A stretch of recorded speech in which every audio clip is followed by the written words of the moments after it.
All right, I wanted to respond to a fan email, which is something I've seen other popular content creators do, and they're looking to farm you for ad revenue. So, okay, I did take the guy's name out of this. We're good. I originally found your channel because you roasting some half-assed AI-generated portfolio website and kept watching because you eerily mirror my exact maturity pipeline. I watched you Flames portfolio, then yap in the woods about how it was your ego talking, then mostly realized you heard you talk about how, as an opposite pendulum swing, you minimized your ego. Yeah, I did do that. These are all stepping stones I've crossed the past 6 to 12 months, and I realized that my ego held me back. I could do that, why try? Then my fight to contain it, where I realized I was allowing myself to atrophy, followed by me realizing that I was once again pushing the pendulum too far, minimizing others their accomplishments. And yeah, I had a phase where I was walking around asking people their purpose, and I thought I was a deep modern philosopher. You're lucky I cut your name out of this, because that's hella embarrassing. No, I've done the same thing, pretty much.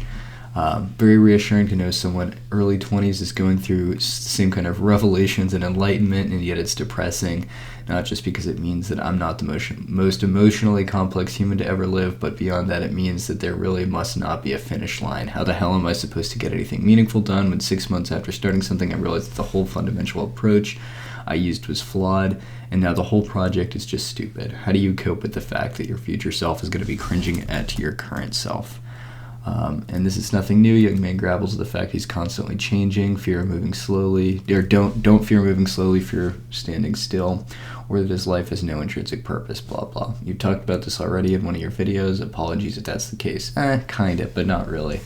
Yeah, in truth, he doesn't gaff about Vim.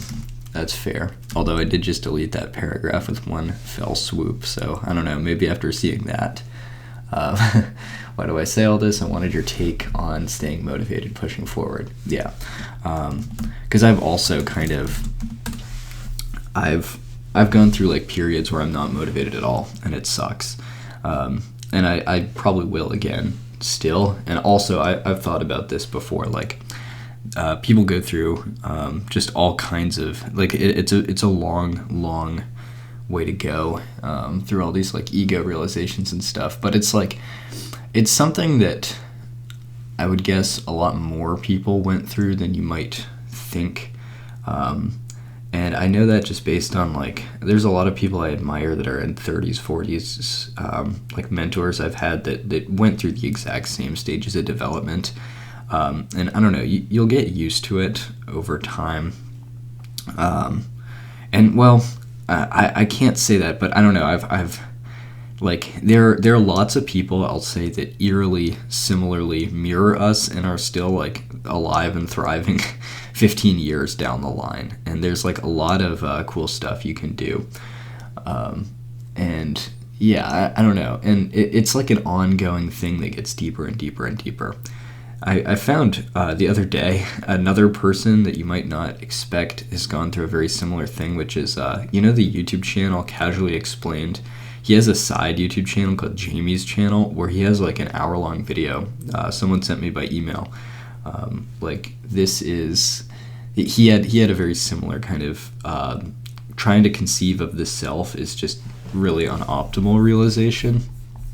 And yeah, it's cool. I think right now, I don't know if you find this relatable, because we eerily mirror the same path. So I had like a bunch of those realizations that were thanks to just talking to people, and also maybe neurochemical imbalance. I don't know. Who cares? But I had a bunch of those realizations all at around the same time. And then I went through a period of time, you probably did as well, where I was like minimizing the self and having less realizations. But then as a result, I have this inclination to like seek out like revelatory realizations. Like, I don't know, I have this this really bad habit that I'm aware of.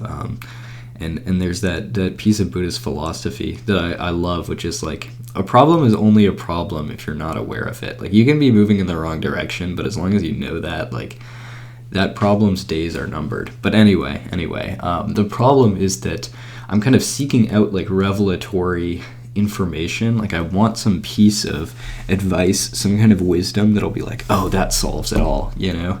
And I kind of talk to many people.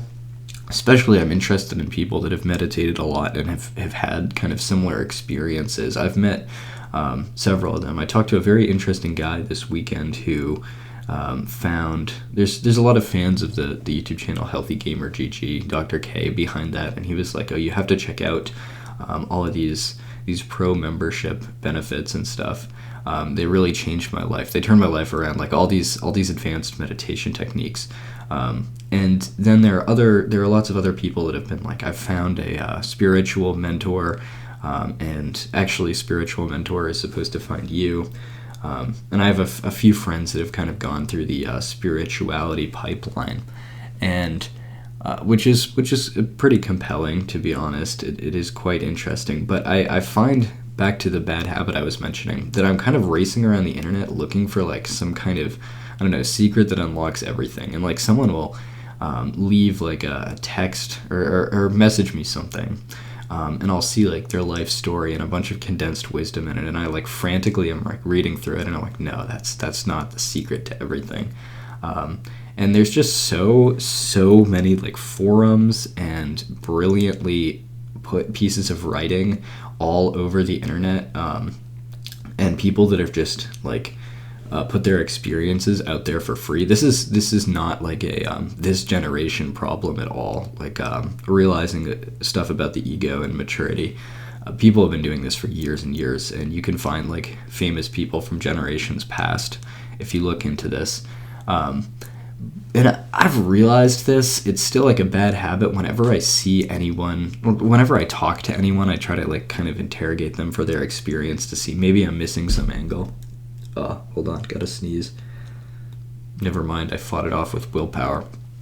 Let me make this a little bit bigger. This buffer isn't doing any favors. What was I gonna say? Oh yeah. I kind of like ask people, oh, what was your experience with this? How did you do things differently? And just to see like, is there some weird meditation technique, or is there some trick to completely realizing your ego is like useless? Like, I don't know. There's all this kind of. Okay, well, I guess I want to switch to a slightly different topic, which is the fact that I realized this intellectually a while ago, but I'm still trying to get my behavior to reflect it, which is that knowledge is definitely not the problem, and because we just have access to, you can go on Less Wrong, or if you think that's a cult. What's going on with my lip? What the fuck?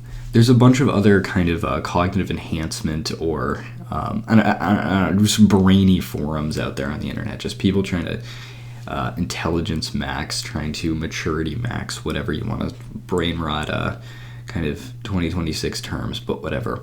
And there's just like so many YouTube videos about meditation techniques, so many blogs, so much writing, so many great books, that it's not like all the information you need to be like a really wise old man is out there. It's just not a matter of access to the information. It's a matter of like understanding and absorption of the information, which I think I've said before, but yeah, it's frustrating because it feels very easy on the surface to go and like change what information you have access to and go looking for answers, especially with the internet now. And if you know what you're doing, if you're a tech bro and like you're going to the more obscure parts of the internet and joining weird discords and talking to people and doing all that kind of stuff, like you can find basically any information.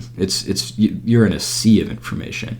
But it's about how you actually like realize that information and how it sinks in.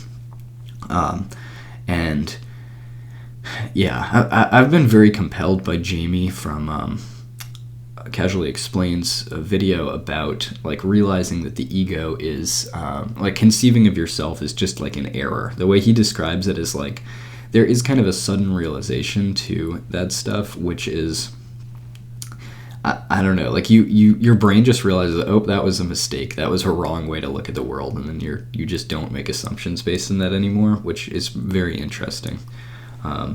But there's also this kind of, I don't know, this great tragedy to the world, which, to the information age, Like, I'll see a book or something that the cover really compels me. I saw the other day a book like, I don't know, it was about electronics, you know, it was like mastery of electronics. It had a sick ass cover, and it was like all the low level electrical gates and stuff. But like, there's this kind of deep existential sadness to all that knowledge sitting around, but I know, like, I simply cannot absorb it. There is not enough time in the day to master everything.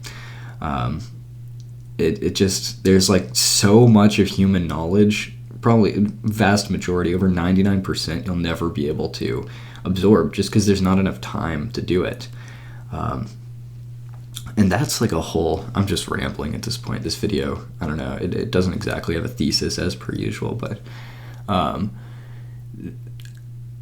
the amount of human knowledge out there that we can't access just because of like the limitations of our brains and time is really amazing. Like, imagine what connections there are to be made between like some insanely talented mathematician and like some insanely talented computer scientist and biologist, or just like kind of different fields that don't know about each other's knowledge. But like, imagine how many connections there are out there to be made. I've thought about this before. Like, a lot of the inventions of the future, you know, whatever, flying cars, cognitive enhancement drugs that have no side effects that allow you to absorb insane amounts of information, all of that technology kind of like exists. It's just like the people that, the different pieces of knowledge that are required to assemble it in are like not, the soup of knowledge is so vast that it's like hard for them to find each other. But I don't know, maybe that's just like speculative yap. And then there's like another thing which I find interesting is transhumanism is like slowly starting to emerge, and that's been a long time in coming. But I know a few people that are into that. One of my good friends is, and it basically like enhancing your cognitive abilities as much as possible, or just your I don't know, your physical body, your biology, and trying to kind of transcend human biology. And right now it's pretty tame. Like, it's Brian Johnson trying to live forever and a bunch of people taking nootropics, and back in the day it was people dropping acid and stuff. But that's not like, give it another 20 years or something, and maybe we'll have a much deeper understanding of how we can increase the rate that we learn at, increase the rate that we realize things at. So that's kind of something for human knowledge. But I guess the email asked, like, how do you cope with these erroneous mental states and stuff? And I don't know, like, you just got to keep moving, keep working out, keep just doing the work and the math. And yeah, sometimes it does feel really bad. A thing I've experienced myself, and a thing I'm assuming you have too, is like, the internet absolutely fosters comparison so brutally. Like, you can just be thrust in front of just people that are much more talented than you all the time, and I have to deal with this constantly. Like, whenever I stream doing math, right, a bunch of the time, like, someone will show up, like German kids or whatever, and be like, I took real analysis in sophomore year of high school, bro, you suck. And I don't know, it's like there will always be someone that's more cracked than you, and I just think, like, well, at least they're out there, like, doing cracked math and advancing our science, you know? Like, I'm not steering the ship of Theseus that is humanity. I'm just like a tiny part of that. Maybe a bigger than normal part because of my YouTube channel, but like, it doesn't matter to me, really. Another like comparative existential thing I face is like, when GPT models can like just one shot the math that I'm doing like way faster and better than me, that is like a little bit it's a little bit like disheartening, I would say. But I'm really working on shifting my I think way too much, and I know a lot of people do, about kind of the economics of degrees and stuff. And it's just it makes a lot of sense, like why you do, like why I'm taking this because I want to get a good job. I met like a lot of people that think like that. Like majority of people, I would say, are very conscious of that, which is a real shame. And we've talked about this before on the channel, like the thing with liberal arts degrees where you're not really pursuing something for the enjoyment. It's like, well, if you want to get a good job, you got to take the degree that applies to things. And if you're really stuck in that way of thinking, which is very reasonable because I am too, then the AI existential threat like will hit you a lot harder because you're thinking about the economics of it. Like, well, I'm doing like really basic math and AI can one shot and it's taking me a long time to understand this. So it's really like you got to transition to thinking about just doing the math for the enjoyment of it. And yeah, there have also been times where I just kind of collapsed into like habits that I completely disclaim myself. Like I've just watched news YouTube and random dev YouTube for like far too long each day and just like kind of had an unoptimal schedule where I wasn't working out. I was just like doing the bare minimum, and it just like, I don't know, it kind of like can suck sometimes, but yeah, that's about it. But just like keep trying to improve stuff. Not really sure. I don't exactly have advice for you. Just keep going. Stuff gets better, and then it gets worse again, but then it gets better again too. And hedonic treadmill is absolutely true. Like, I'm no happier for having this YouTube channel. That's for sure. It's really funny. Like, the